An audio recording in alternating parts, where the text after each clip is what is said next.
Okay. Well, Mayor Diny, first off, congrats on the election. Thank you.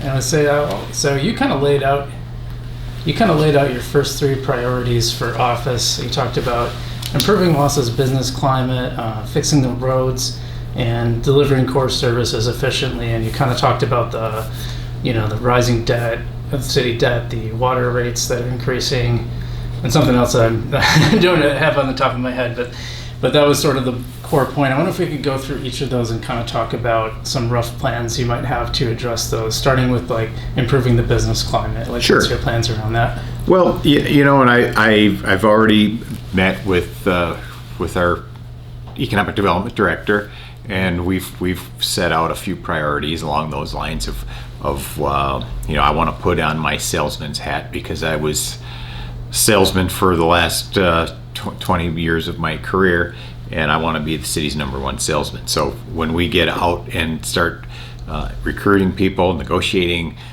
putting up some marketing plans, she and I will be working together on that. And the first thing to do, and some of these go hand in hand, like when we invite somebody into town and we're riding around showing them possible opportunities, and you're hitting potholes everywhere you go, that sends a negative impression. So they go hand in hand, economic development with presenting a good look to the city.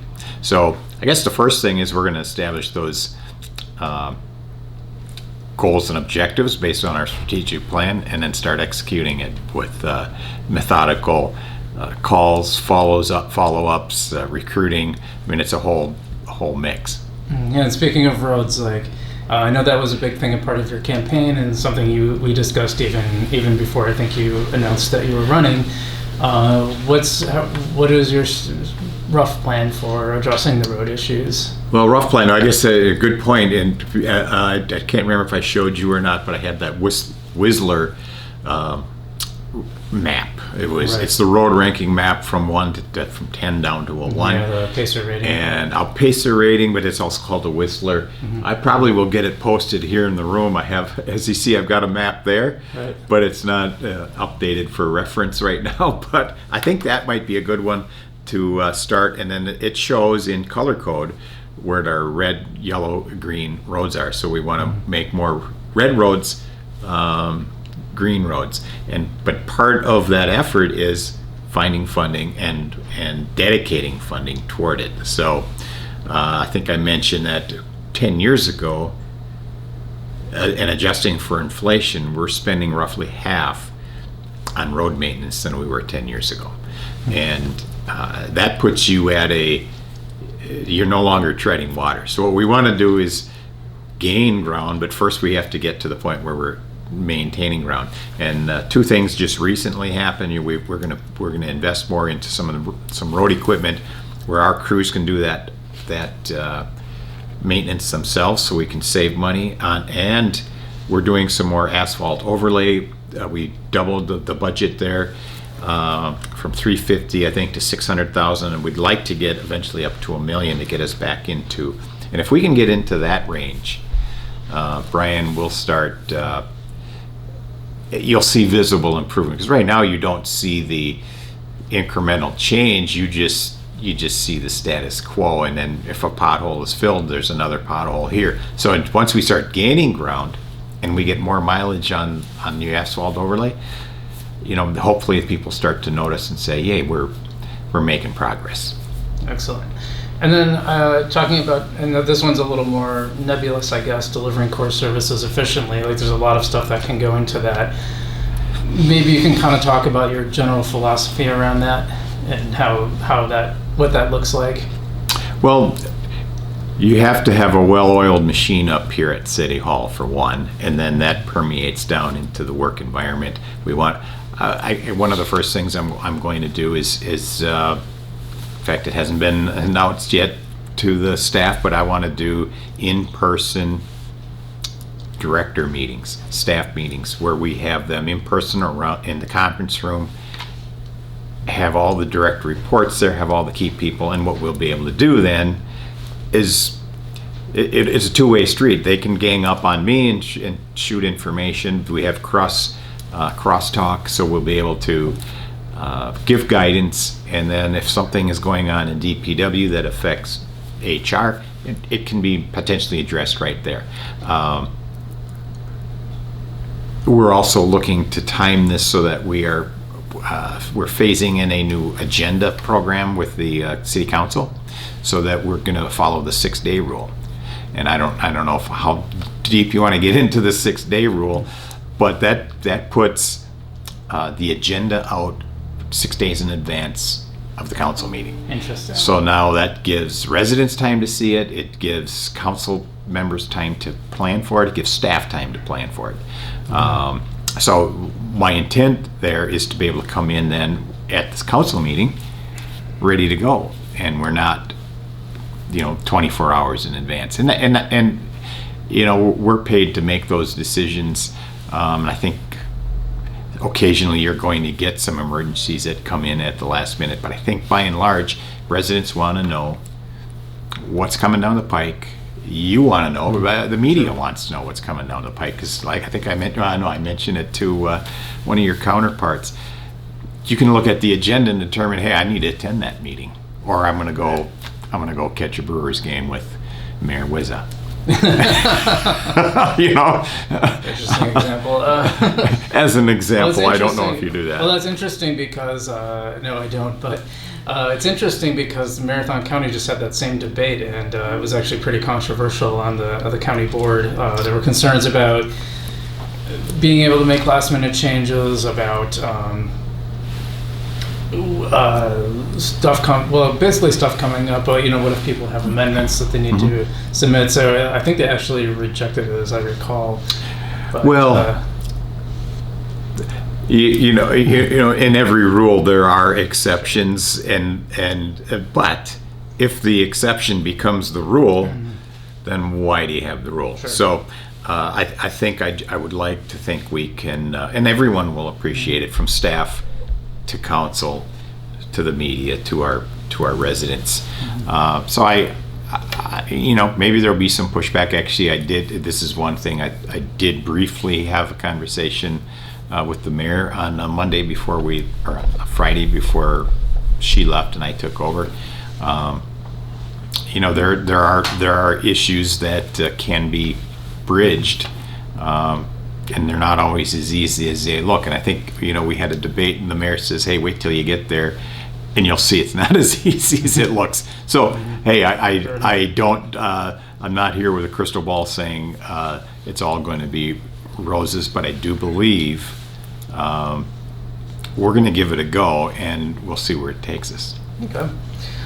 Well, I thought it was interesting. You kind of mentioned on Tuesday that you were surprised that the official newspaper agenda item got as much attention as it did. And Sure.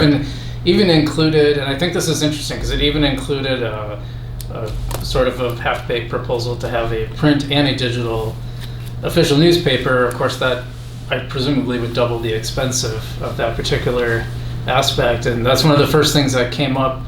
And you're talking about being more efficient and cutting, and then you have council members proposing stuff that's more expensive. How do you plan to balance those two things? Because that's something that Mayor Rosenberg had brought up a lot, as the council does make a lot of those decisions. How do you balance those two things, and do you feel like you'll be able to make the efficiencies that you want to? Well, then that's probably a good example of where that packet was a little looser than normal because you had everybody coming together new, and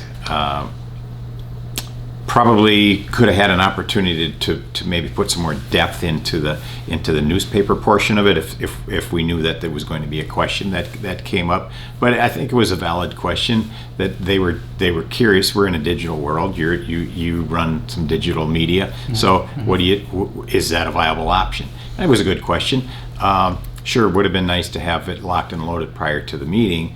But in looking back on it, I guess to answer your first question is no, we will not have two unless the state statute changes. You must select one. Also, by statute, it must be done in a period of time designated by the statute. So And it also, I think you were the one who asked about, do you get an RFP on these things? If there was only one paper that qualified, and currently, as we understand it, there's only one paper that meets all the qualifications. And but the question did spark some interest for us to look further. Can we get into the state statute and qualify an electronic media? And if so, maybe that could be a cost savings. But I think the route we're taking now is, let's explore it, but let's stick to the statute, and we very likely will present that information on Tuesday. They'll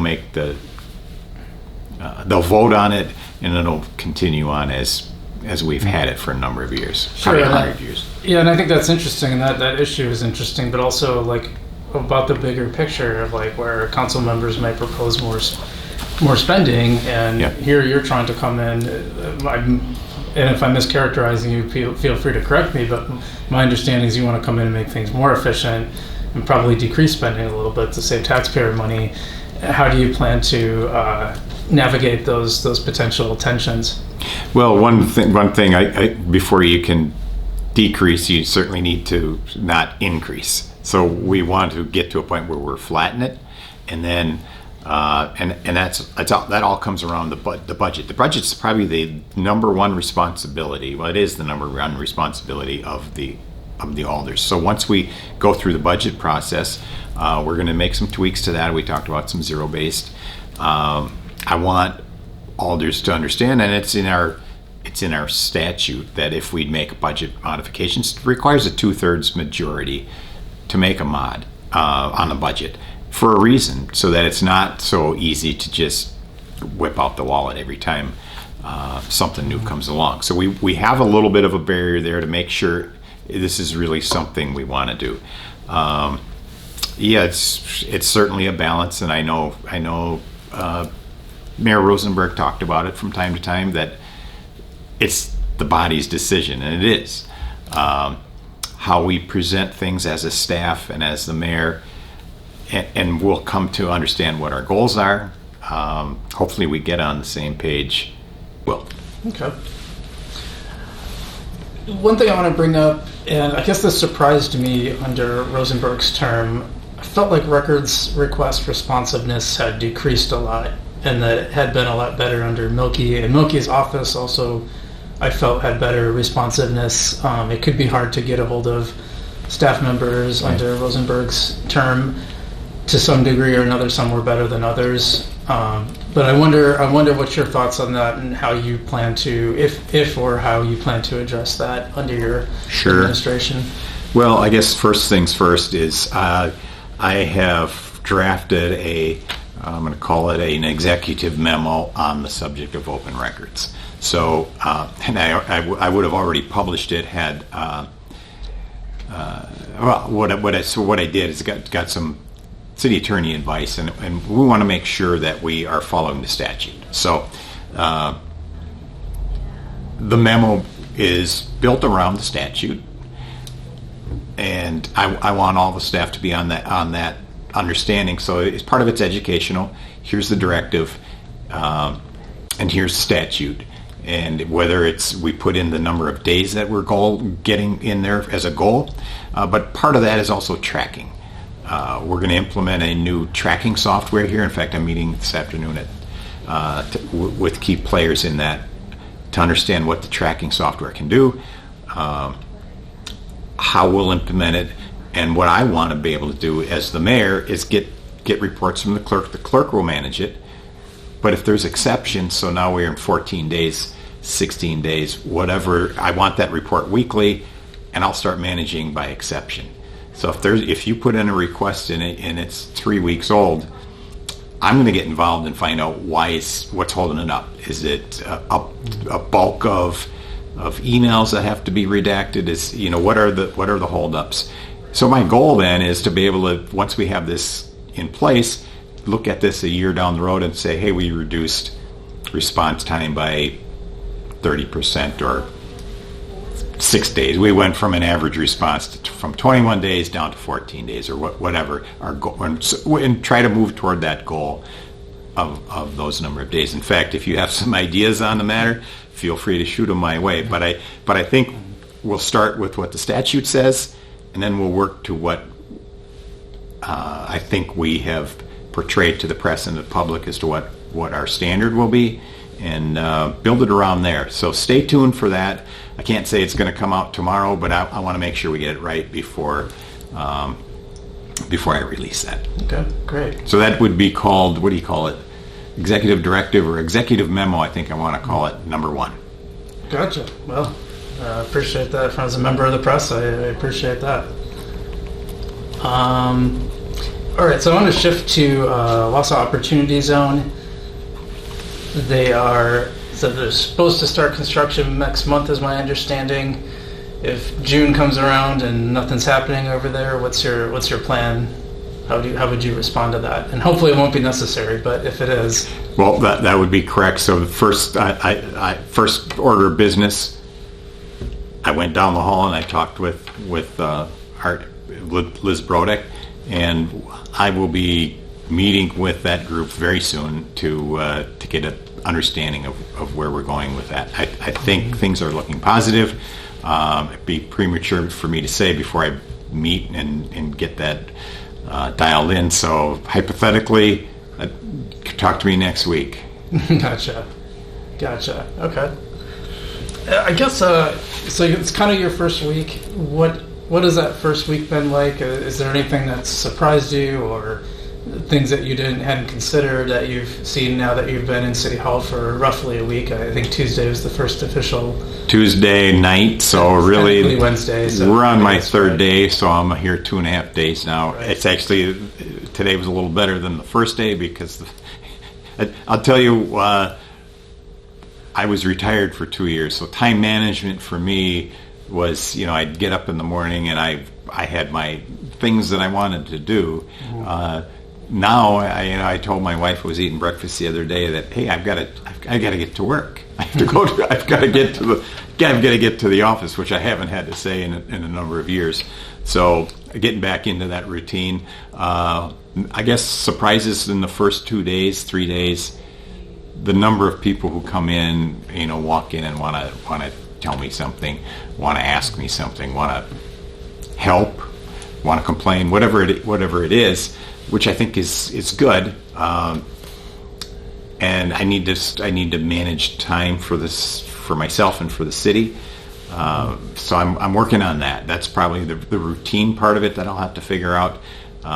Somebody comes in, how do I give them the right amount of time, whether it's 10 minutes or an hour, and keep people focused. So that's, as you look around here, we haven't had a chance to really decorate much. Right. Mayor Rosenberg left at like 4:30 on Monday, and I came in here Tuesday and got my computer set up. I just learned how to use the answering machine, or voicemail rather. Right. So those kind of technical things, but I want to get some of that behind us as soon as possible, so I can start concentrating on the fun items. Speaking of fun items, so we've talked about this administrator issue a lot. I know that was something that you were hoping to look into as mayor. Now that you are mayor, is there sort of a rough plan? I mean, it might be something. I know it wasn't included in your first 100-day plan, which I would understand. I can see that being a bigger picture, longer term thing. But I guess, what are your thoughts on approaching the possibility of an administrator or some kind of equivalent position? So I think right out of the starting gate here, the answer is no, it's not on the radar. It's certainly not on the 100-day. Maybe it's not even on the first year or two. But here's what I'm looking at, and I'm going to, I don't, maybe saying this is not smart until I have it decided, but I think I am going to try to put myself into the primary staff position for our committee meetings. So what that means is I will be this primary staff person sitting at the committee meeting as if I were an administrator. Be a little extra work, a few more meetings, but I want to put myself in that role for a couple of reasons. I will be the primary interface with the staff, so that alders aren't, it's a part-time job for an alder. So in order to prep for a meeting, they have to interface quite a bit with staff. If I can be that interface, I can offload some staff time, and I can facilitate the meeting. And then when an alder chair turns to me and says, "Yeah, what are we doing about this particular road?" or whatever it is, I'll have the answer because I'll have staffed up. If I don't know, if we still have our professional staff, I turn and say. So I guess I'm working through that process, but I think that would be a good way to experiment with what an administrator would do, and I would fill that role. Okay, so it sounds like you're going to be really hands-on, at least in the beginning. Yes. Yeah. Okay. And I guess, so you kind of laid out this 100 days focus. What, at the end of that 100 days, what does success look like for you? And then the follow-up question to that will be, what will success look like at the end of your 4 years? Well, I guess that first 100 days, you've got that, in any group you have, I forgot the terms, norming, forming, storming, and then norming again, I think. So you get that honeymoon stage where everybody's nice and you start working through and getting to know each other. And I think I'd like to get to the point where we get through any hiccups early or personality issues early, and we get to norming and gelling as a team. So part of that is staff. The other part of it is council. I want a cohesive team if we can, all work together. I've met with several of the alders already, and I think we'll have some. I forgot the term we're using. It's we're going to have some training, and then we're also going to have. Help me out here. What is the term? We have what they call a retreat. So it would be like a committee of the whole, and we'll discuss, what are their priorities. We're going to have some things. I'm sure the homeless issue is going to be one of the things they want to put on their list, and then talk about how do we, like the 3 goals that I talked about, how do they blend in with what they want to do. And then I think, so that'll happen within the first month or so. And then I think you'll start seeing maybe some unity of effort. That's my goal. 4 years, well, we would like to be able to look out at the mall site and see some improvement. You don't want to be sitting here 4 years from now. Well, I hope so. And say, 4 years. Say, hey, we want to see some new businesses. We want to see thriving. We want to see growth. If we can see some economic growth where we have a tax-based growth, and that's very measurable, we want to see that.